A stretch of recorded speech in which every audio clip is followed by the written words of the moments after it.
The level 3 alert is going to continue for another 2 weeks in Taiwan. But some places, like restaurants and parks, are opening up on July 13th. We'll have the details. And could Japan help defend Taiwan from a Chinese attack? A defense expert weighs in on recent remarks from top Japanese officials. The latest pizza trend in Taiwan, Century Egg Pig's Blood Cake Pizza. Leslie Liao has more on hashtag Taiwan, and he and Staś Butler sampled the pizza in Taiwan taste buds. This is Taiwan Insider.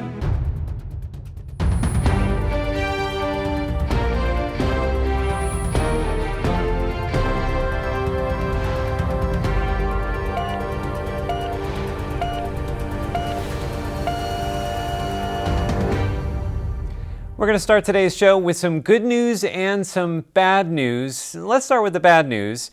Level 3 restrictions are going to continue for another 2 weeks in Taiwan. Now, the good news, officials are going to ease those restrictions. And what's that going to involve? Let's take a look. After nearly 2 months of level 3 restrictions, people in Taiwan are itching for a return to normal life. Starting July 13th, officials are opening up places like night markets, restaurants, and food courts for dine-in customers. But there will still be restrictions like social distancing, crowd control, registration, and masks when you're not eating. Now, in addition to restaurants, other places that will open up with restrictions include public parks, indoor and outdoor athletic spaces like gyms, and arts and performance spaces, but without audiences. Places that will remain closed include schools and cram schools, bars, massage parlors, swimming pools, video game arcades, and other similar recreational venues. Also important to note, you will still have to wear a mask at all times when you leave your home. Gatherings are still limited to 5 people indoors and 10 people outdoors, and all public weddings, funerals, and religious events will remain canceled. Officials say that even though the outbreak is under control in Taiwan, there's still a need for restrictions while sporadic cases continue to crop up. Now, a lot of people are asking what it's going to take to lift the level 3 alert, and should Taiwan be using different indicators? Here's a look at the current standards. Health Minister Chen Shizhong says that in order to lower the COVID-19 alert to level 2, there needs to be fewer than 10 new cases a day with unknown sources of infection and less than 3 cluster infections in 1 week. Some say that Taiwan is close to meeting those conditions, but National Taiwan University Hospital's Huang Limin is not so sure. More than 2 infections can be a cluster, he says, and if there are only 2 clusters but each has more than 40 to 50 cases and it's continuing to spread, that's worse than 3 small clusters. He says it's more important to look at the size of the cluster and how easy it is to control. Another expert, NTU Hospital's Dr. Chen Xiuxi, is looking at other indicators that suggest that it might be possible to lift restrictions. One is that the Delta cluster infection in the southern county of Pingdong has not spread to other parts of Taiwan. And the other is the low RT value for the past month, which suggests that each COVID-19 patient is spreading the virus to fewer than one other person. So what indicators do other countries look at? In Canada, they're looking at vaccination rates. Once 60% of the population is inoculated, they'll allow outdoor gatherings of less than 10 people and meals shared by up to 4 people. And the more people that get shots, the larger the gatherings. One thing's for sure, even when they do eventually lift level 3 restrictions in Taiwan, mask requirements, social distancing, and disinfection will still be needed to keep the virus at bay. Taiwan has seen unprecedented support from Japan lately.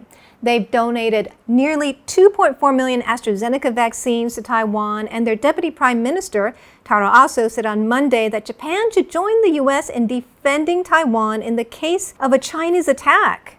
And last week, Japan's Deputy Defense Minister made similar remarks. But can Japan help deter China from attacking Taiwan? Well, I spoke with a top defense expert at Dajiang University's Graduate Institute of International Affairs and Strategic Studies, Professor Alexander Huang, and asked him why Japan's officials are talking about defending Taiwan.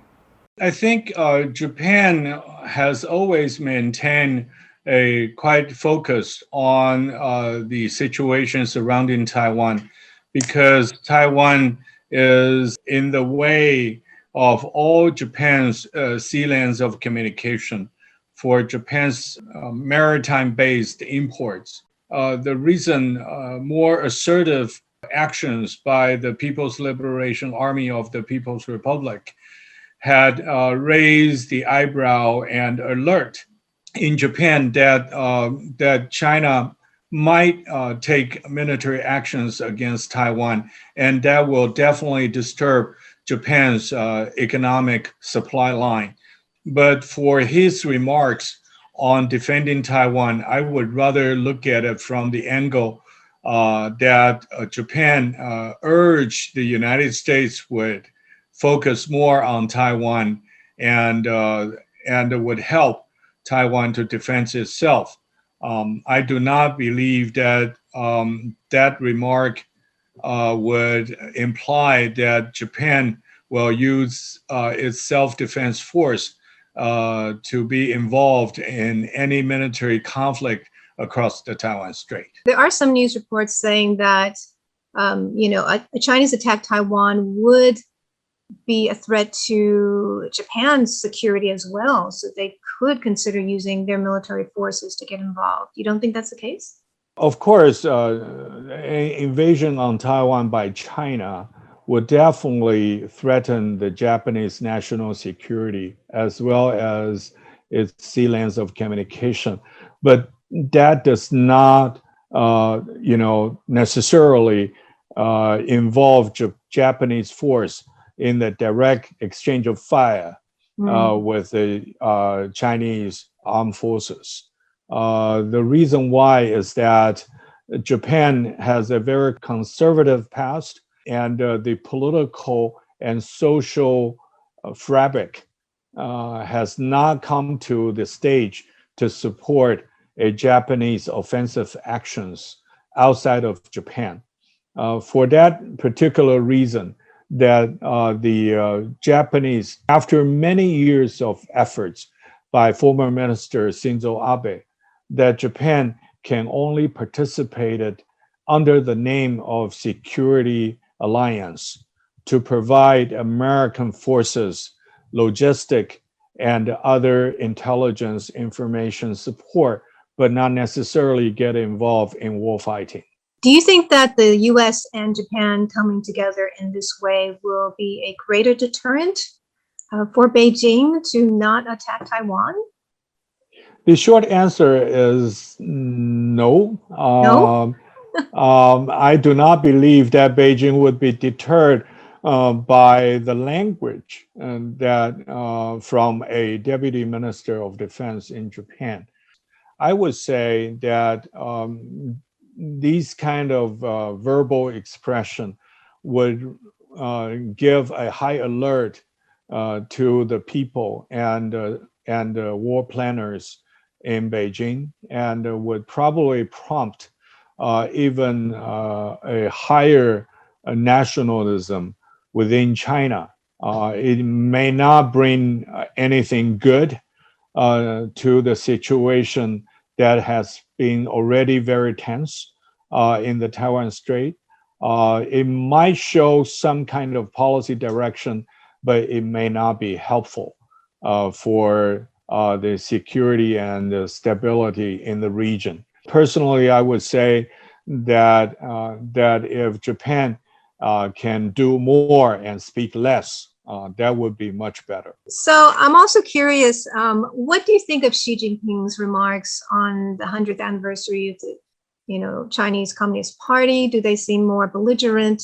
What can you infer from his remarks about Taiwan and also not being bullied or oppressed by foreigners?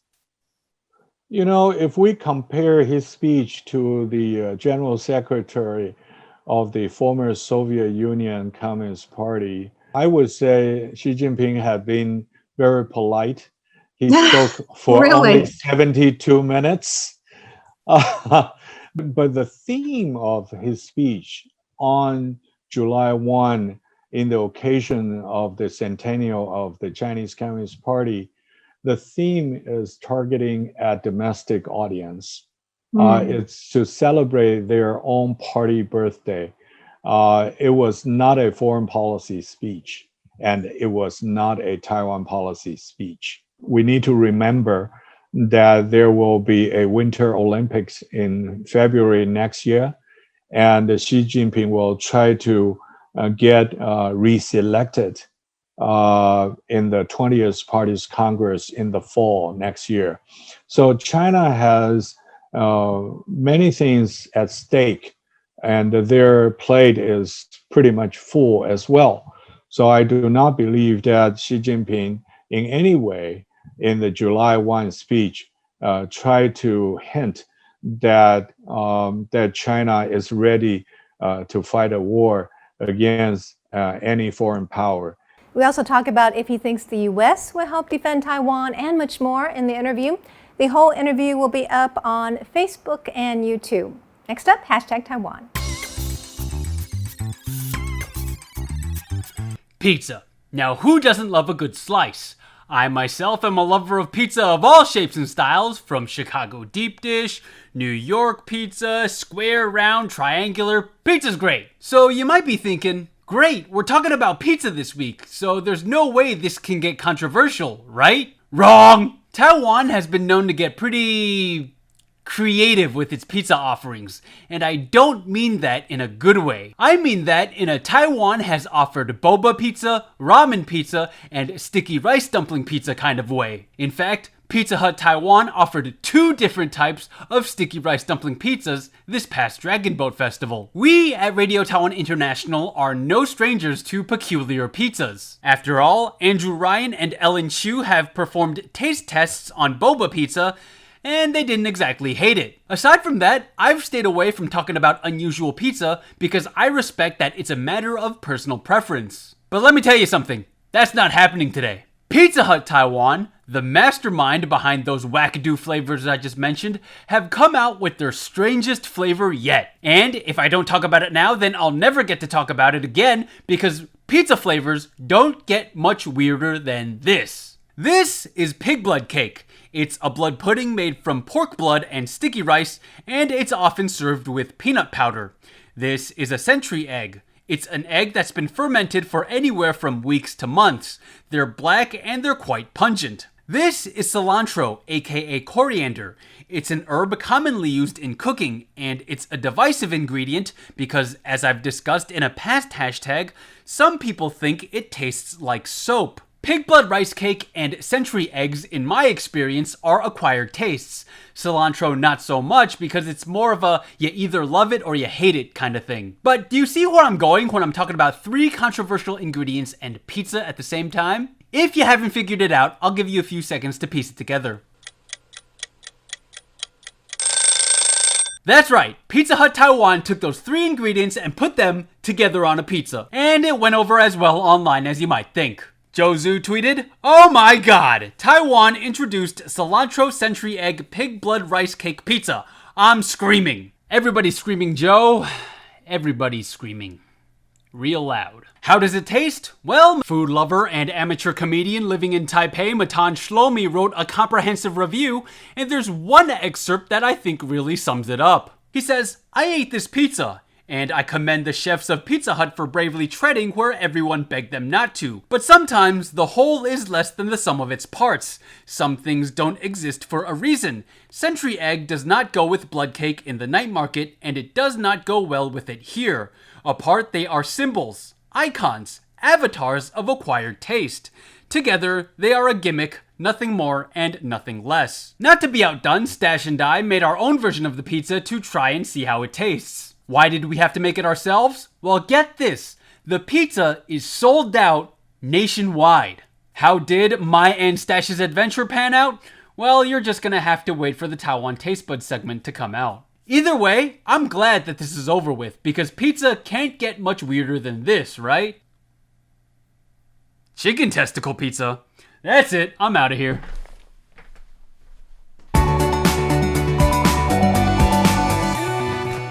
I am on a quest to make pig blood rice cake century egg cilantro pizza.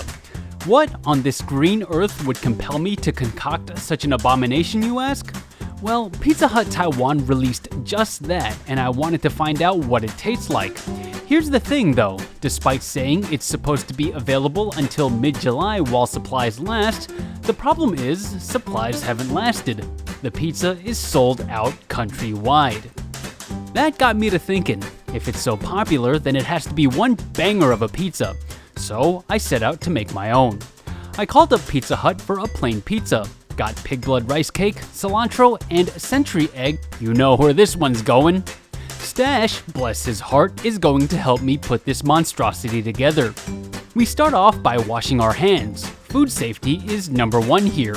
I cut up all of the ingredients and then just drop everything on the pizza. Here's what we sound like as it comes together. Oh, I'm so sorry, Italy. Oh my god. I'm expecting a call of protest from the Italian Prime Minister. You're telling me we're gonna put another egg on that? I don't know. Does it really need it? I mean... Hey, Stash, does this pizza really need any of the things I'm putting on it right now? Like... And how does it taste?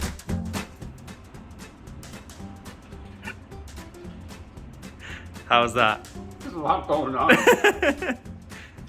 There's a lot going on. You're not spitting it out though. It's an experience because that first bite is the tomato and the cheese, and you're thinking, oh, it's not so bad. Yeah. And then you're just like, this is gonna taste like a regular pizza. And the century egg comes through, and then he's just like, no way, man. He's like the Kool-Aid man. He's like, oh yeah.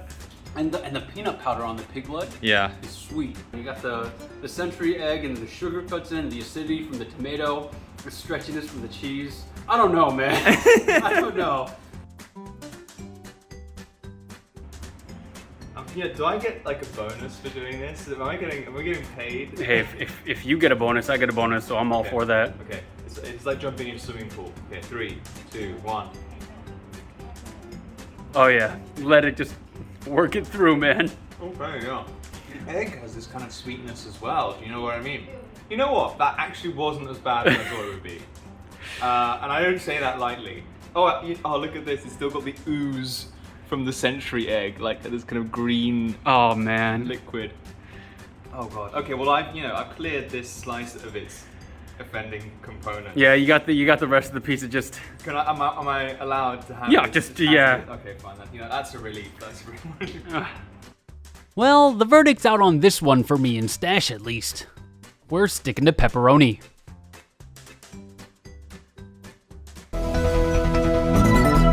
Before we leave you, a look at some of the other stories on our radar. Taiwan has condemned the assassination of Haitian President Jovenel Moïse. The Caribbean nation is under a state of emergency after unidentified assailants shot Moïse at his private residence on Tuesday. Haiti is one of just 15 nations that maintain full diplomatic ties with Taiwan, and Moïse himself made state visits to Taiwan, most recently in 2018. In a tweet on Wednesday, Taiwan's foreign ministry said, quote, "The government and people of Taiwan condemn such senseless violence and stand in solidarity with Haiti at this difficult time." More good news on the COVID vaccine front. Japan sent a new shipment of 1.13 million doses of the AstraZeneca COVID-19 vaccine to Taiwan on Thursday, further helping to alleviate a shortage of COVID vaccine doses in Taiwan. The Labor Ministry has launched a subsidy program in an effort to lower the unemployment rate. Unemployment hit 4.11% in May, the highest it's been since December 2013. COVID-19 is largely to blame. The Labor Ministry is offering subsidies of up to 30,000 NT dollars over 4 months to employers who hire a worker through a government job center, as well as up to 20,000 NT dollars for unemployed workers who find a full-time job. And popular indigenous singer Sang Pui is on the radar for an unusual reason this week. With the COVID pandemic canceling performances, he's gone to his home village of Katatipul in Taidong to help his mother harvest mangoes. After making an online sales pitch, he even managed to sell 300 crates of mangoes in just 2 hours. And finally today, our question of the week. Now, earlier in our show, we were talking about some crazy pizza toppings. So we're going to ask each of the hosts what they would like to put on a Taiwan-inspired pizza. Let's start off with Natalie Tso. How about some crunchy, smelly, stinky tofu on pizza? I think that would be quite an experience. I don't know about that one, Natalie. Why don't we go to Leslie next? All right, guys, so the next pizza challenge I would like is mangoes, because I love mangoes, and at this point, Why not?